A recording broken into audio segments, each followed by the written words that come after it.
या जो नंबर आपको दिया गया है उस पर आप संपर्क कर सकते हैं। सर आई थिंक एक क्वेश्चन सर मेरा है।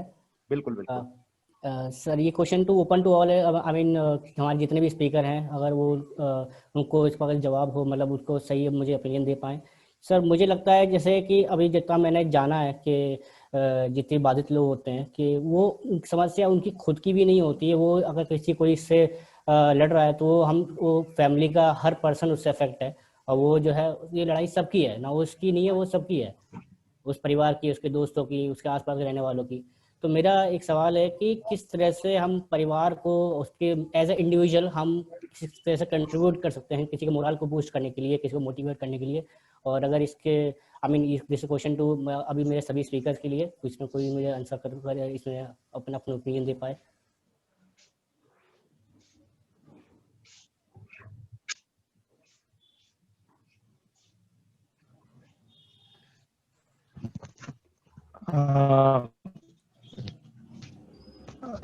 मैं इस बात का जवाब जो मेरा एक्सपीरियंस है उसके बेसिस पर मैं अपने कुछ एक्सपीरियंस शेयर करना चाहूंगा, अगर श्योर सर, कमेटी अलाउ करे तो। बिल्कुल श्योर सर, बिल्कुल। हाँ, मैं करीब पिछले 3 साल से डिसेबिलिटी सेक्टर डोमेन में काम कर रहा हूँ। एंड इसमें एक चीज जो बहुत कॉमनली मैंने फील करी है, जहां पर मुझे लगता है फैमिली का बहुत हद तक रोल है, वो ये है कि इनिशियली क्या है कि हम लोग इस चीज को एक्सेप्ट नहीं करते हैं या के कारणवश इस तरह हो जाता है कि अगर पर्सन डेफ एंड म्यूट हो जाता है या वो ब्लाइंड हो जाता है या वो ऑन डिसेबिलिटी के साथ रह रहा है, तो हम इस चीज को एक्सेप्ट नहीं करते हैं। और ना जो नेगेटिविटी है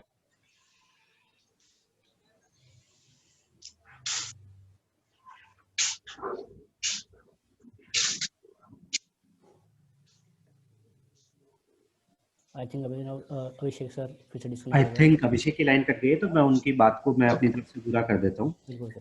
Can I continue? तो अभिषेक, जैसा कि क्षमा चाहूंगा, मैं बार बार अभिषेक, मैं आपके आंसर को कंटिन्यू कर देता हूँ अगर हेलो। हाँ अभिनव प्लीज। हाँ या अभिनव प्लीज, थैंक यू। हाँ, तो जैसा कि अभिषेक बोल रहे हैं कि एक जो सबसे बड़ी समस्या होती है, हमारा जो एक्सपीरियंस रहा है थाउजेंड्स ऑफ डेफ लोगों के साथ काम करने के बाद, वो ये है कि एक सबसे बड़ा रोल जो होता है वो फैमिली का ही होता है। क्योंकि स्पेशली हमारे सबर्बन और रूरल एरिया में जब एक अगर कोई बॉर्न डिसेबिलिटी के साथ कोई बच्चा पैदा होता है, तो जनरली क्या होता है कि एक भगवान का श्राप वाला एक जो मेंटेलिटी होती है उसको समझ के एक जो अर्ली डिटेक्शन एंड अर्ली जो एक्शन वाली चीज होती है वो नहीं की जाती है। अदरवाइज जैसा कि अगर आप सही टाइम पे साइन लैंग्वेज सिखाना चालू करें, आप कॉक्लियर इम्प्लांट लगवा दें, स्पीच थेरेपी दें, या फिर अगर कोई दूसरी प्रकार की डिसेबिलिटी है, तो उसी के हिसाब से अगर सही टाइम पे बच्चे को पॉजिटिविटी के साथ देखिए, एक हमारा हमेशा यकीन रहा है कि किसी भी प्रकार की डिसेबिलिटी नहीं है, ये एक अलग तरीके से जीवन जीना है। एक डेफ पर्सन जो होता है वो एक अलग तरीके से जीवन जीता है, जो कि हियरिंग पर्सन से थोड़ा डिफरेंट होता है। अगर उनको जितना जल्दी इस चीज को सिखा दिया जाए, वो अपने जीवन में उतना ही ज्यादा अच्छा कर सकते हैं।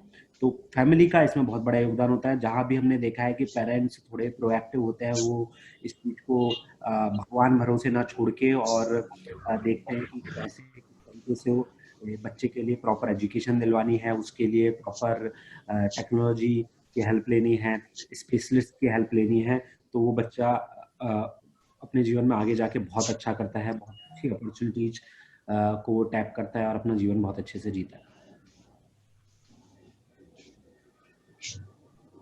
बहुत thank you sir. That was actually good information which was given by Abhinav Vashishta. And I want to add on few more things, which is the myths which usually in the rural area people do continue. In some places what happens, okay, your child is not speaking after 1 year, fine, he might speak after 3 years.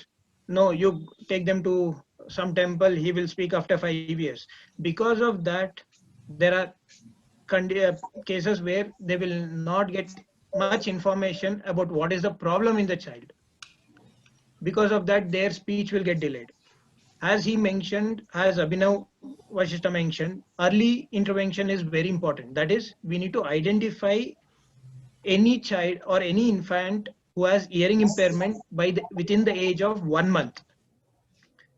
And by the age of 3 months, if we start giving him training with the hearing aid or cochlear implant, then the child can develop very good speech and language.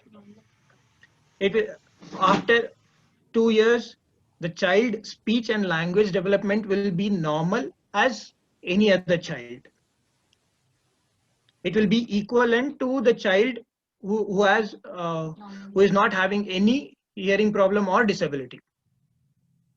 So one thing, in the urban areas right now, there are screenings which are in the hospitals they are conducting. That is called newborn hearing screening, which is worldwide.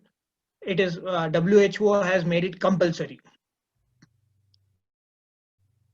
So in the same way, if in rural areas also, if there is some information, if it can be reached, it will be very helpful. So if the child is not responding to any loud sound, for example, very simple way to identify is, when the child is sleeping, if there is very loud sound, for example, if you drop a steel plate next to the child, if the child is on the bed and if you drop a steel plate on the floor, the child should wake up. If the child is not waking up and still continue sleeping, then definitely they should take them to audiologist. Thank you. Thank you so much sir. इसी सवाल पे अगर हमारे audience में से कोई कुछ इस पे अपना राय देना चाहता है तो बिल्कुल आप बोल सकते हैं। तो विजय बहादुर जी, आप अगर कुछ बोलना चाहेंगे या कोई और हमारे ऑडियंस में से कोई बोलना चाहेगा इस पे कुछ?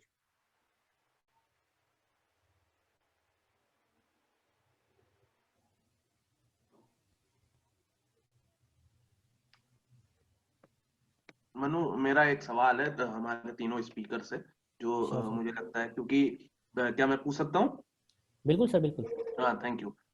हमारे श्रेयांक जी, अभिनव जी और अभिषेक जी, तीनों से मेरे बस एक ही क्वेश्चन है, क्योंकि उन्होंने कई सारे प्रोडक्ट्स के बारे में बताया। सोनाट ने अपने कुछ स्पेसिफिक प्रोडक्ट्स के बारे में भी बताया और अभिषेक जी ने कई सारे अदर प्रोडक्ट्स के बारे में बताया। श्रेयांक जी ने कई सारी चीजें बताई जो हियरिंग एड्स से रिलेटेड थी। मैं बस ये जानना चाहता हूँ कि कैसे जो भी हमारे डिसेबल्ड पीपल हैं, दिव्यांग लोग हैं, उनको कैसे इसके बारे में ज्यादा जानकारी मिल सकती है, स्पेसिफिकली इसके एक्सेसिबिलिटी के बारे में। गवर्नमेंट ने क्या चीजें बनाई है कि कैसे उसको एक्सेसिबल किया जा सकता है, जैसे ओपन टू ऑल है, जैसे क्या अमेजन, फ्लिपकार्ट, इन साइट्स पे भी अवेलेबल है, क्या उसमें कॉस्ट रीजनेबल है कि नहीं है, कि या हमको डायरेक्टली जो भी ऐसे लोगों को डायरेक्टली गवर्नमेंट को अप्रोच करना पड़ेगा उसकी प्रोडक्ट की एक्सेसिबिलिटी के लिए? तो अगर थोड़ा इस पे आप बता देते तो ज्यादा बेहतर रहता, इंक्लूडिंग कॉस्ट। तो मैं जो इन्फॉर्मेशन मेरे पास है वो मैं शेयर करता हूँ, उसके बाद प्रोबेबली मोर इन्फॉर्मेशन श्रेयांक जी आपके साथ बता सकते हैं। तो देखिए, जो भी प्रोडक्ट, जो भी टेक्नोलॉजी अवेलेबल है, दो ब्रॉड अम्ब्रेला में उसको डाल सकते हैं। कुछ टेक्नोलॉजी जो है जो कि अभी एट प्रेजेंट डेवलप की जा रही है डिफरेंट स्टार्टअप्स के थ्रू, जैसे हमने भी जो दो प्रोडक्ट्स डेवलप किए हैं। इसके अलावा काफ़ी प्रोडक्ट्स, टेक्नोलॉजी और डिफरेंट ऑफर्स एंड सर्विसेज हैं फॉर डिसेबल्ड पीपल, जो कि काफ़ी लंबे टाइम से चले आ रही है। तो जो गवर्नमेंट सपोर्ट होता है वो जनरली जैसे ADIP स्कीम है, जिसके थ्रू जिसमें अगर कोई भी डिसेबल पर्सन है उसको 10,000 रुपीज़ तक का कोई असिस्टिव टेक्नोलॉजी है तो उसको फ्री ऑफ कॉस्ट दिया जाता है। 10,000 रुपीज़ से ऊपर है तो उसमें 10,000 प्लस 50% ऑफ द मार्जिन, जैसे कि अगर 20,000 की कोई डिवाइस है तो वो 15,000 रुपये की सब्सिडी गवर्नमेंट के माध्यम से मिल सकती है। लेकिन उसके लिए उस डिवाइस का उस ADIP स्कीम में लिस्टेड होना जरूरी है। तो जितने जो नई टेक्नोलॉजी डेवलप की जा रही है, नए स्टार्टअप्स के माध्यम से, नई इनोवेटिव कंपनीज के माध्यम से, वो उनमें से बहुत ही कम हैं जो कि ADIP स्कीम में लिस्टेड हैं, तो गवर्नमेंट से डायरेक्ट सब्सिडी मिल पाना थोड़ा मुश्किल रहता है। लेकिन इसके अलावा CSR के माध्यम से, डिफरेंट NGOs के थ्रू, या फिर जो इंडिविजुअल डोनर्स होते हैं, फिलैंथ्रोपिस्ट होते हैं, उसके माध्यम से हम लगातार प्रयास करते हैं कि जो एंड यूजर हैं जो कि अफोर्ड नहीं कर सकते हैं, उनको कम से कम जो कि प्राइस है, जो कॉस्ट है, उसमें हमारी प्रोडक्ट्स को अवेलेबल कराया जा सके। इसी के अलावा हम जो भी इकोसिस्टम में डिफरेंट कंपनीज हैं, डिफरेंट स्टार्टअप्स हैं, वो हम लोग आपस में भी एक इस प्रकार का कोलैबोरेशन बना रहे हैं कि कोई दूसरा, अगर कोई कॉर्पोरेट है, कोई फिलैंथ्रोपी है, थ्रोपिस्ट है जो कि ब्लाइंड लोगों के लिए कुछ करना चाहता है, तो हमारे इकोसिस्टम में जो ब्लाइंड लोगों के लिए जो टेक्नोलॉजी डेवलप है, उसको हम किसी तरीके से जो एंड यूजर है उनको सस्ता बना सके। तो हम सभी लोग भी अपनी तरफ से प्रयास कर रहे हैं। NGOs जो हैं वो अपनी ओर से लगातार प्रयासरत हैं कि एंड यूजर को सस्ता मिल सके। गवर्नमेंट की भी स्कीम्स हैं ही, लेकिन वो जैसा कि कॉक्लियर इम्प्लांट के बारे में भी श्रेयांश जी ने बताया, इसके अलावा हियरिंग एड्स के लिए भी हैं, और आपके जो वाइट कैन होता है उसके लिए वो भी ADIP स्कीम में लिस्टेड होता है। टॉक बैक रीडर्स जो होता है वो भी ADIP स्कीम में लिस्टेड है। तो इसके अलावा गवर्नमेंट के सामाजिक अधिकारिता शिविर भी लग रहे हैं जिसमें free of cost assisted devices available कराई जाती हैं। तो ये कुछ तरीके हैं जिसके माध्यम से कॉस्ट को एंड यूजर्स के लिए कम से कम रखने का प्रयास किया जा रहा है सभी प्लेयर्स के द्वारा। श्रेयांश जी, अगर आप if you can add more information to this, please. Yes, I agree, Abhinav. And also, to avail such things, every district has a district disability officer, and they can contact them. They will assist, because not in every district or every state has an institute, for example, speech and hearing institute, where audiologists will be available, because government institutes are very few related to speech and hearing disability. So other than that, they can actually contact audiologist, which is very important.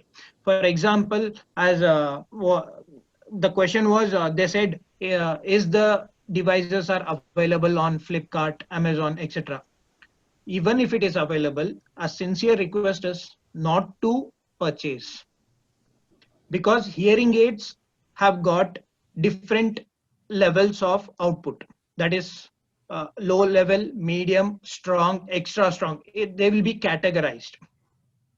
It is not as easy as you like, okay, today you will purchase one smartphone and tomorrow a different. No, you can't purchase in that way, because the hearing aid is fitted to the person based on the degree of loss. If the person has moderate level, that is, if the person has 60 to 70% loss, then hearing aid should also be fitted with which has only that much power.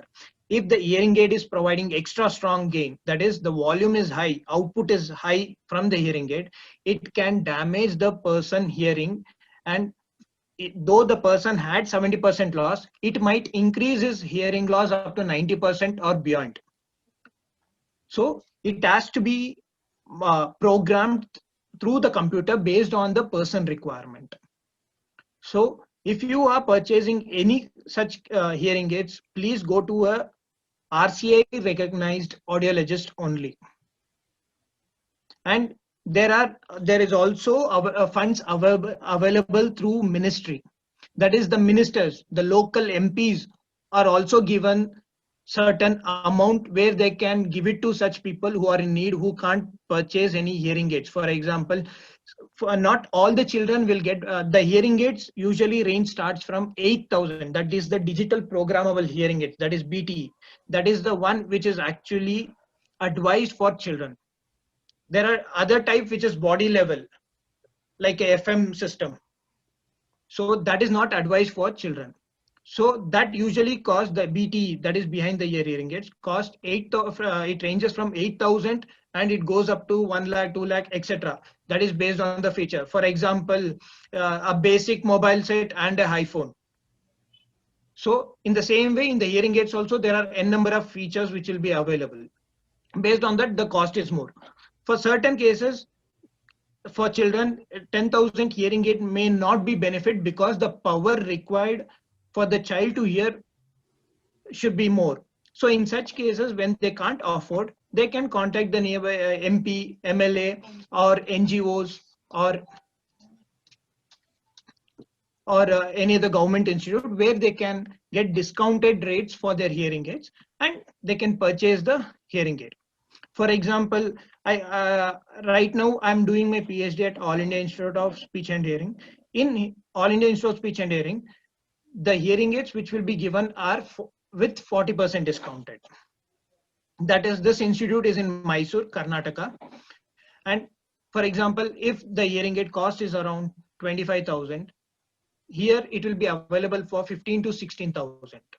So since it is a government institute, with discounted price they will be providing, and when they are giving at that discounted price, there will be no other additional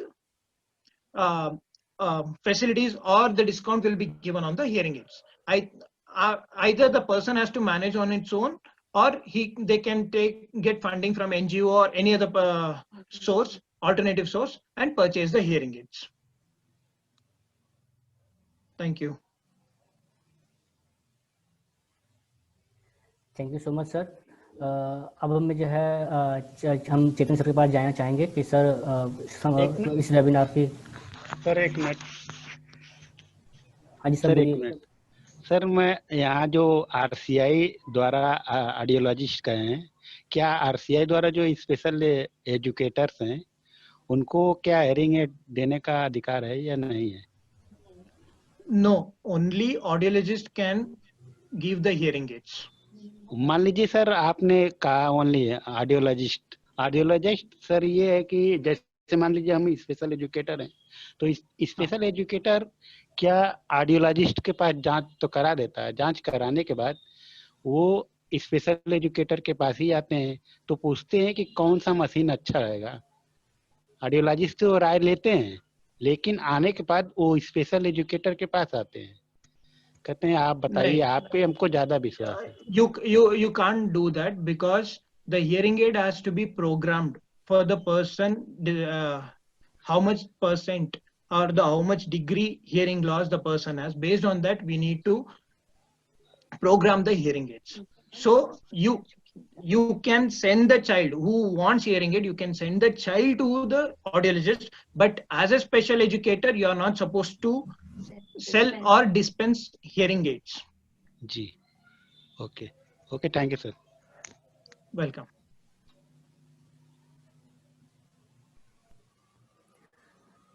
over to Chetan sir. Thank you Manu.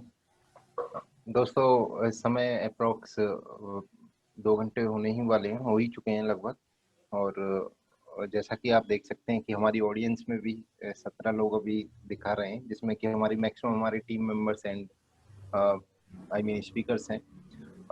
ठीक है, कोई नहीं, next time जो हमारी कमियां थी, कमियां in the sense कि हमें कौन सा प्लेटफॉर्म चुनना है जिससे कि ज़्यादा से ज़्यादा लोग जुड़ सकें, और टाइमिंग क्या रहेगी, इस पर हम बात करेंगे। सर आपसे रिक्वेस्ट है कि अगर ये प्रोग्राम कभी भी रखिए, गूगल जूम मीट पे भी, जूम पे चाहे गूगल मीट पे, हमको एक दिन पहले इंफॉर्मेशन कर दीजिए सर, ताकि मैं आपको अपने ट्रेनिंग से जोड़ सकूं। बिल्कुल, नेक्स्ट टाइम ऐसा ही होगा।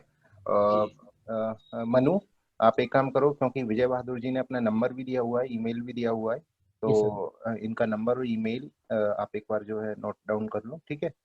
विजय बहादुर जी से हम बाद में बात भी करेंगे, इस पर चर्चा करेंगे कि और हम कैसे अच्छे से बना सकते हैं। और सत्य प्रकाश जी से तो मतलब I mean contact details available हैं ही हमारे पास में। तो दोस्तों, ये जो वेबिनार था कोशिश के लिए काफ़ी डिफरेंट था, डिफरेंट इन द सेंस क्योंकि पिछले 5 वेबिनार ऑलरेडी कोशिश करा चुकी है, लेकिन वो सब क्या थे कि हमारा कह सकते हैं कि टेक्निकल कह सकते हैं, या जिस चीज़ पर हमें आई मीन अनुभव है, और कह सकते हैं कि सामान्य लोगों के लिए थे। ये दिव्यांग लोगों के लिए जो था, ये पहली बार हमारी पहल थी सक्षम और धार्मिका और सोनेट टेक्नोलॉजी के साथ में। तो कंटेंट बहुत अच्छा था, सब कुछ बहुत अच्छा था, बस जो भी थोड़ी बहुत चूक हुई हमसे टाइमिंग्स एंड प्लेटफॉर्म चुनने की, वो हम आगे आने वाले समय में इस चीज़ पर हम ध्यान देंगे। कि जिससे कि ज़्यादा से ज़्यादा लोगों को उस चीज़ का फ़ायदा मिल सके। तो दोस्तों, जैसा कि अब समापन करने का समय है, तो मैं समापन करने से पहले बस इतना ही कहना चाहूँगा कि जो भी हमारी आज की वेबिनार की डिटेल्स हैं, आई मीन पूरी जो इसकी वीडियो है वो पार्ट्स में कर करके जो हमारा यूट्यूब चैनल है कोशिश फॉर इंडिया, जैसे youtube/c/कोशिश फॉर इंडिया या कोशिश एजुकेशन एंड वेलफेयर सोसाइटी नाम से आप सर्च करेंगे तो आपको मिलेगा। इवन जो मैसेजेज हमारी टीम द्वारा गए होंगे उसमें सिग्नेचर में आप देखेंगे कि हमारा ईमेल पड़ा हुआ है koshish4india@gmail.com। अगर आपकी कोई भी क्वेरी है आप उस पर भेज सकते हैं। आपको एक नंबर प्रोवाइड किया गया था हमारी टीम द्वारा, आप उस पर भी अपनी क्वेरीज भेज सकते हैं। और आप जो हमारा फेसबुक पेज है कोशिश फॉर इंडिया, फेसबुक पर जाएंगे आप, कोशिश फॉर इंडिया से नाम से सर्च करेंगे तो कोशिश एजुकेशन एंड वेलफेयर सोसाइटी का जो ऑफिशियल पेज है आप उस पर देखेंगे कि जितनी भी हमारी इवेंट्स होती हैं वो सारे के सारे अपडेट्स उधर रहते हैं। तो ये इसलिए क्योंकि आगे अगर आप लोग इन सब चीज़ों से जुड़े रहेंगे तो हमारे जितने भी वेबिनार्स और जो दूसरे जो प्रोजेक्ट जिन पर अभी कोशिश काम कर रही है वो सब आप तक पहुंच पाएंगे, मीन्स आप अपडेटेड रहेंगे। तो समापन करने से पहले मैं जो हमारे आज के मुख्य अतिथि रहे हैं श्री अजीत कुमार जी, उनका धन्यवाद करना चाहूँगा। साथ में कमला कांत जी एंड श्री MK सिंह जी का मैं धन्यवाद करना चाहूँगा कोशिश एजुकेशनल एंड वेलफेयर सोसाइटी की तरफ से। और इसके साथ साथ मैं कोशिश फैमिली की तरफ से तहे दिल से जो हमारे स्पीकर्स हैं आज के श्री अभिनव, अभिषेक एंड श्रेयांक जी, सभी को मैं धन्यवाद देता हूँ। धन्यवाद बिकॉज आपने प्रीशियस टाइम निकाला हमारे लिए। और मैं आशा करता हूँ कि नेक्स्ट टाइम भी आप अवेलेबल होंगे हम कोशिश के लिए, हमारे दिव्यांग दोस्तों के लिए, बिकॉज सभी को आपकी बहुत आवश्यकता है क्योंकि आप इस क्षेत्र में कार्य कर रहे हैं। तो उससे अच्छा आपसे अच्छा नहीं हो सकता कि कोई और मतलब इस चीज़ पर बता सके। तो थैंक यू अगेन, बहुत बहुत धन्यवाद। आप लोग सभी स्वस्थ रहें और सभी लोग अपना ध्यान रखें। इसी संदेश के साथ में मैं आज के इस कार्यक्रम से विदा लेता हूं और सभी को अच्छे स्वास्थ्य की कामना करता हूं। जय हिंद। जय हिंद सर, नमस्कार। जय हिंद, नमस्कार।